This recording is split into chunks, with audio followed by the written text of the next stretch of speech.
guys, this is Dave with Audio In. Today I'm going to be talking about 3 of my favorite budget IEMs. So this is kind of a follow-up to another video I released recently discussing some of my favorite IEMs at the $300, $400, and $500 price range. And I know I've been releasing a lot of special edition videos lately, but to be honest, it has been a little slow. That being said, I've also been chomping at the bit for a chance to talk about these topics because things are changing constantly in the budget realm, and IEMs get released so quickly and then they just kind of fade away into obscurity. But there are a few budget IEMs that I feel deserve some recognition and should be separated from the chaff, so to speak. And I'm sure there are many of you that are either looking for a place to start out and are maybe looking for a little guidance, or maybe you've already been in the hobby for a while and you're just wanting to grow and maybe diversify your collection. So we're going to be covering 3 price tiers, $200, $100, and then $50.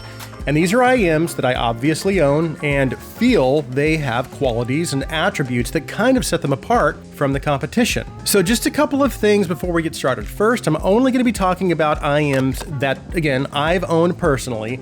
And obviously there are going to be IEMs I haven't heard, especially in the budget tier, because there's just simply too many of them. Now, if there are IEMs that you've heard and feel like they deserve a mention, please feel free to list them in the comments because I love hearing from you guys. And there might be those who are in the market and might be looking for some other options that I haven't listened to. So you'd also be potentially helping out the audio community as well. And secondly, of course, these are just my opinions and my tuning preference may not be your tuning preference. And just for the record, my tuning preference is neutral. And I don't mind if there's a little added bass or even a little warmth, as long as it maintains a reasonable amount of naturalness and technical performance.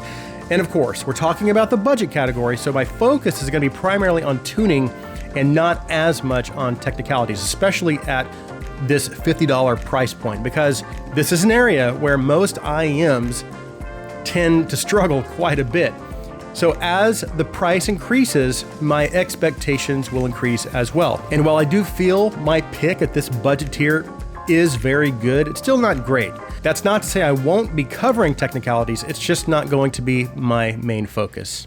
Okay, let's get into this. So the first IEM we're going to be talking about comes in at $55 and has become my most listened to budget IEM. As a matter of fact, I was so impressed with these that I've been recommending them to some of my musician friends on a budget for use on stage and to even just friends whenever I'm asked. But that's true for all 3 of these IEMs that I'm going to be talking about. All 3 of these are probably my most recommended IEMs because 9 times out of 10, the people asking are trying to stay under or around $200. So my top recommended budget IEM and my personal favorite IEM at the $50 price tier is the TK-ZK Oranos. The TK-ZK Oranos has a single 10mm dynamic driver configuration, and the driver is housed in a 3D printed resin shell. And the build quality and design are actually really good for this price range, and even the cable is decent. But the thing that impressed me the most about the Oranos was its tuning. It does fall into the V-shape category, but it is more of a mild V-shape, and the areas of tuning that kind of set this apart from the competition, in my opinion, are its mid-range and bass. So for this price, the bass is actually quite punchy and it has really good impact, again, at this price. And while there is some bass bleed, it's not bad and it maintains a fairly decent amount of lower mid detail.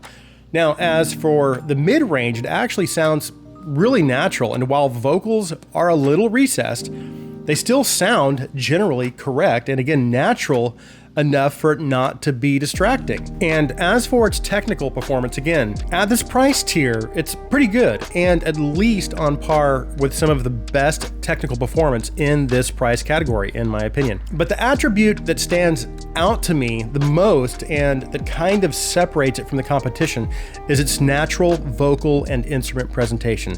But beyond that, its overall tuning is just very good. And that's why I've chosen the TK-ZK Oranos as my favorite IEM at the $50 price range. Now, moving up to the next price tier, which is the $100 price bracket. Of the 3 IEMs in this video, this IEM is probably the one that's impressed me the most for its price. And here's why.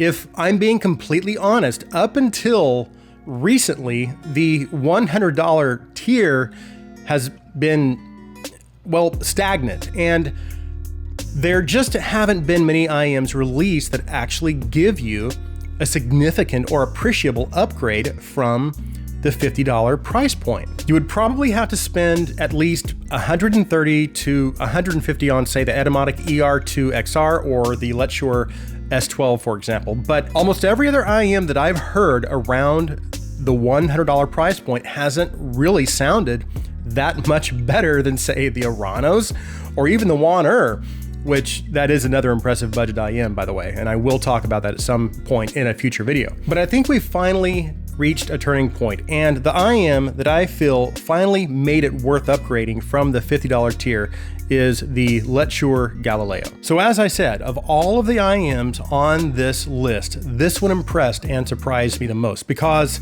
it finally raised the standard, and thankfully it's happening across the board in almost every category. But this IEM finally kind of broke that barrier. And that's not to say it doesn't have its flaws, which is the treble roll-off, and it does have a slightly more forward mid-range.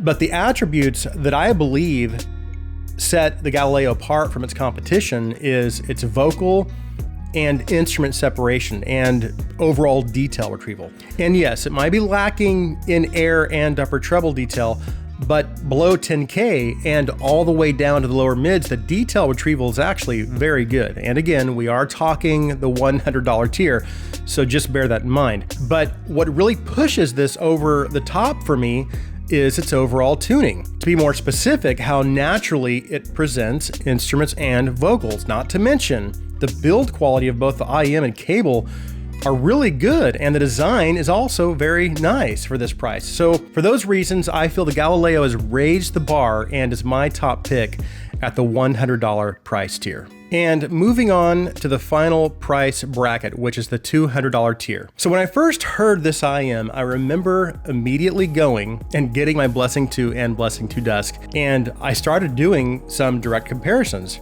And I love both of those. And up to that point, there wasn't much that could touch or compete with the Dusk at the $300 to $350 price range, or even higher. And here I was listening to an IEM that still wasn't quite as good, but it was getting pretty close. But here's the shocker. This IEM cost $100 less than both of those. It was also coming from a pretty new company, and it was their first release. And that IEM is the AFL Performer 5. So this IEM impressed me right out of the gate for several reasons. And I can't list them all, but I will link my full review in the description. But the attributes that impressed me the most were, firstly, its overall tuning and tonal balance. And it wasn't just because it was very close to my tuning preference, which is neutral with a little extra bass presence. It was just simply the best tuned and tonally balanced IEM I had heard at that price point. And up until that point, in my mind, the competition was the Timeless and the Kato, just to name a couple. But secondly was its detail retrieval capabilities, because up until, again, that point, I had never heard detail like this from an IEM at the $219 price. And again, like I said, the first thing I did was go and grab the two other IEMs that I felt set the standard at their price tier, which was the $300 to $350 price point. And I was genuinely impressed with how close the Performer 5 came, not just in terms of its detail retrieval, but even its tuning and just its overall performance. But just to be clear, both the Blessing 2 and the Blessing 2 Dusk are clearly better in almost every category. So I'm not saying the Performer 5 is as good as those, but I do personally feel that the Performer 5 is the IEM to beat under $300. And I also feel that the direct upgrade would be to either the Blessing 2 Dusk or the Blessing 2. So hopefully that gives you a pretty good idea of where I believe the Performer 5 lands in terms of price to performance and why it is now my top pick at $200. So there you have it. The TK-ZK Oranos has earned the top spot as my favorite IEM at $50. The Let's Sure Galileo at $100, and finally the IEM to beat at the $200 price tier is the AFL Performer 5. Thank you guys so much for taking the time to watch this video. If you like my content, please take a second and hit that subscribe button. Also, if you would please like this video, please share this video. I hope you have an awesome day.